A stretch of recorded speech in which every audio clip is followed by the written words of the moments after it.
자, 안녕하세요. 박성필입니다. 자, 오늘 HLB 보도록 하겠습니다. 자, 리러프 그라티니브는 FDA로부터 긍정적인 입장을 확인했다라고 공지가 되어 있기 때문에 이 부분은 반드시 기대감으로 작용을 할 겁니다. 자, 아스코에서 리러프 그라티닙 초록을 공개하기로 예정이 되어 있기 때문에 아스코 일정에서 기대감이 일부 반영될 수 있습니다. 자, 12월에 나올 것으로 예측됐던 12월 권장 데이터의 부재 때문에 간암 치료제 재료가 1월에 나온다고 확신할 수가 없는 상황이 되어버렸습니다. NDA 신청은 간암 치료제 6개월 데이터 소식 이후에 나올 수 있는 재료이기 때문에 플랜 B로 가야겠죠. 간암 치료제 재료를 기다리되 확실하게 반영될 수 있는 일정에 따라서 대응의 결을 정해야 한다는 거죠. 리라프 그라티닙의 아스코 초록 공개는 날짜가 정해져 있지 않습니까? 자, 일단 26년 1월 8일부터 10일까지 미국 캘리포니아주 샌프란시스코에서 개최가 됩니다. 아스코가요. 자, 1월 8일이라고 하면 이제 거래일로만 8일 정도 남았거든요. 8거래일. 이 8거래일간 쓰여지는 차트와 동반되는 거래에서 기대감이 실리는지 확인할 필요가 있겠습니다. 자, 리보사라니 플러스 캄렐레조맙의 간암 치료제 임상 데이터는 확실한데 현재 항소의 CMC 문제가 어떻게 진행이 되고 있는지 순조로운지 차질이 생긴 건지 알 수가 없기 때문에 약효가 좋다고 하더라도 안심하고 무대응으로 있기보다는 기대감 하나 반영될 때마다 분할로 쪼개서 대응하는 게 리스크 최소화의 길이라고 생각을 합니다. 자, 이 기대감들이 반영될 때마다 뭐 만약에 이렇게 박스권 상단을 만약에 돌파를 하게 된다라고 하면 그 위에서 다시 박스권이 형성이 될 거거든요. 다시 형성될 박스권에서 저점에는 분할 매수, 고점에는 분할 매도. 요걸 반복해서 손실을 최소화하면서 리스크를 관리하는 게 좋아 보이고요. 여기서 놓쳤다면 지금 그래야 하고 여기서도 놓쳤다면 여기서는 해야겠죠. 자, 그리고 만에 하나 만약에 그래서는 안 되겠지만 NDA에서 또다시 클래스 2가 나온다면 보통은 3번 좌절되면 사측에서 포기하거나 재설계를 합니다. 자, 이렇게 되면 좀 긴 시간을 잡아 먹을 수도 있겠죠. 뭐 HLB와 항소작은 포기하진 않겠지만 재설계로 좀 시간이 좀 소모될 수가 있습니다. 항소작도 절대 포기하진 않을 것인 게 얘네 CMC 문제는 병용 이 간암 치료제만 해당되는 것이 아니기 때문에 항소 측에서도 무슨 수를 써서라도 해결하고 보완을 할 텐데 시간은 결국 딜레이 될 수밖에 없다는 거죠. 자, 그래서 반영될 수 있는 기대감 일정들이 있다면 야무지게 이용하는 게 활용하는 게 좋지 않나라고 생각을 하고요. 그래서 리라프 그라티닙을 좀 주목을 해야 된다고 생각합니다. HLB는 지금 애매하게 상승하거나 애매하게 하락할 길이 없습니다. 급반등 아니면 급락입니다. 그게 내년 초에 결정이 되고요. PMC 문제가 잘 풀렸다면 수익이 커질 수가 있겠지만 잘 안 풀렸다면 여태까지의 기회비용과 실제 시세 차이까지 마이너스 폭이 너무 깊어지게 됩니다. 리스크가 너무 크다는 거죠. 만약 간암 치료제가 딜레이가 된다면 그리고 또 하나 문제가 될 수 있는 게 LMR 파트너스의 투자까지 문제가 될 수가 있거든요. 엘레바 테라피틱스의 임상 개발 및 글로벌 상업화에만 사용 가능하도록 제한이 걸려 있기 때문에 엘레바 테라피틱스가 하는 일이 아니라면 HLB가 단독적으로 사용할 수는 없습니다. 단순 HLB 지주 투자가 아니기 때문에 미국 NDA 성공이 가치의 거의 전부입니다. 자, 그래서 간암 하나만 믿고 간암 치료제 하나만 믿고 무대응으로 일관하시면 안 된다는 말씀을 드리는 거고 이게 뭐 아니면 도에 기대를 걸고 가만히 있는 건 도박을 하고 있는 것과 다를 바가 없습니다. 다를 바가 없는 것도 아니고 그냥 도박입니다. 도박. 홀짝 맞추는 거랑 똑같죠. 물론 LMR 파트너스도 NDA 실패 시 자동 풋옵션 조항 이런 건 없기 때문에 얘네도 나름대로 뭐 하이리스크 투자를 진행한 했다 이렇게 볼 수가 있긴 한데 그래서 이제 승인을 거의 확신하고 있다 이렇게 볼 수 있긴 한데 얘네는 사채 만기 기간이 길고 투자 기업으로 자산이 분산되어 있기 때문에 시간적 여유가 많습니다. 딜레이 돼도 결국 승인만 난다면 큰 수익을 가져가는 것은 동일하다는 거죠. 더군다나 얘는 풋옵션이 3년 뒤입니다. 3년. 3년 뒤. 장기적으로 보고 있다는 거죠. 애초에. 근데 우리는 그렇게까지 장기적으로 볼 생각이 없잖아요. 뭐 장기 투자를 하시는 분들은 상관이 없겠지만 대부분은 그렇지 않을 겁니다. 자, 그래서 만약 여러분들이 좀 대응을 하셔야겠다라고 하면은 1월 초에 예정되어 있는 아스코에서 기대감이 반영이 된다면 일부라도 대응하시는 걸 권유드리는 편이고요.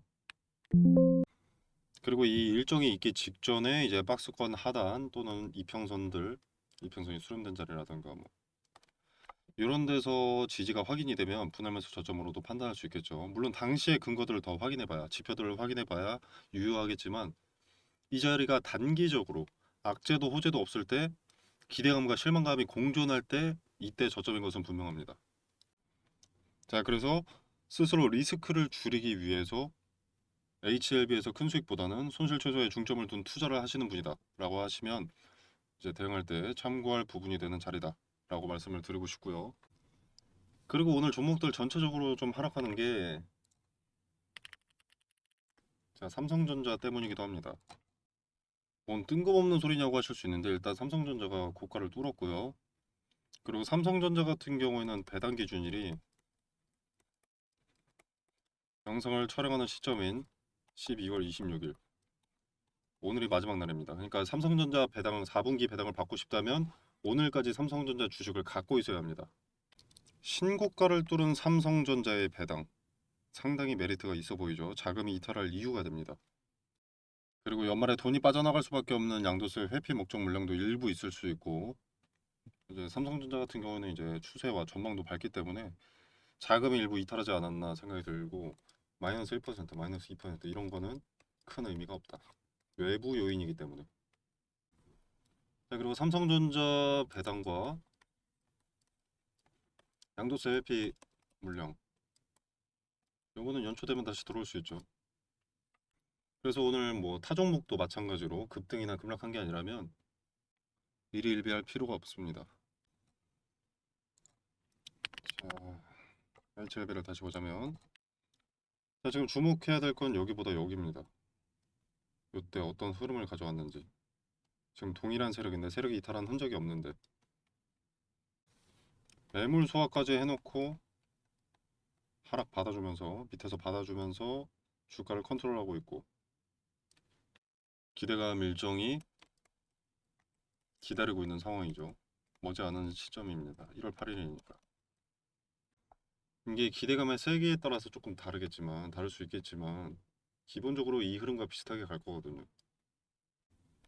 왜냐면 차트를 드리블 해온 흔적이 같으니까 하단 지지해주고 바로 올려서 상단 매물 소화해주고 횡보시키다가 하락 또 한번 받아주고 거래 실어서 거래와 재료 뉴스 동반돼서 쏘아 올렸죠. 그렇게 박스권 상단을 돌파했습니다. 같은 흐름이 나올 거라는 거예요.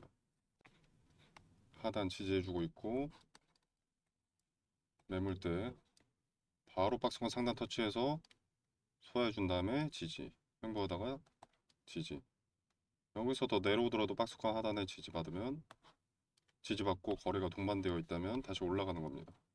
근데 좀 폭이 크긴 한데 재료의 두께, 기대감의 질은 어떤 뉴스건 세력이 만들면 그냥 그만큼 반영이 되는 겁니다. 리라프그라트닉 같은 경우에는 암종 불문 요 키워드가 있기 때문에 재료의 두께를 두꺼워 보이게 만들 수 있죠. 저는 1월에 기대감이 꽤 크게 반영된다고 봅니다. 일단 리라프그라트닉은 일정이 확정이고 권장 데이터 6개월은 이미 지났죠. 12월 초였으니까. 근데 이걸 거꾸로 생각하면 사실 나올 수 있는 가능성은 언제든지 지금부터는 언제든지 열려 있는 거거든요. 그리고 NDA 신청도 연초에 한다고 언급은 해뒀기 때문에 가능성이 높다고 봅니다. 이제는 요거들이 다 연초에 몰려있기 때문에 기대감의 세기가 꽤 세지 않을까 생각이 됩니다. 자, 물론 리스크가 높기도 합니다. 예정되었던 재료 일정이 또 한 번 깜깜무소식이라면 실망감에 매물이 쏟아져 나올 수가 있거든요. 주가를 주도하는 주체도 핵심 뉴스가 아니라면 들어올리는데 한계가 있습니다. 개인들이 따라 매수해야 단기적으로 고점임에도 불구하고 매수세가 늘어야 주가를 올려주는 건데 어떤 소식도 없다면 기대감을 반영시킨다 한들 개인들이 탑승하지 않거든요.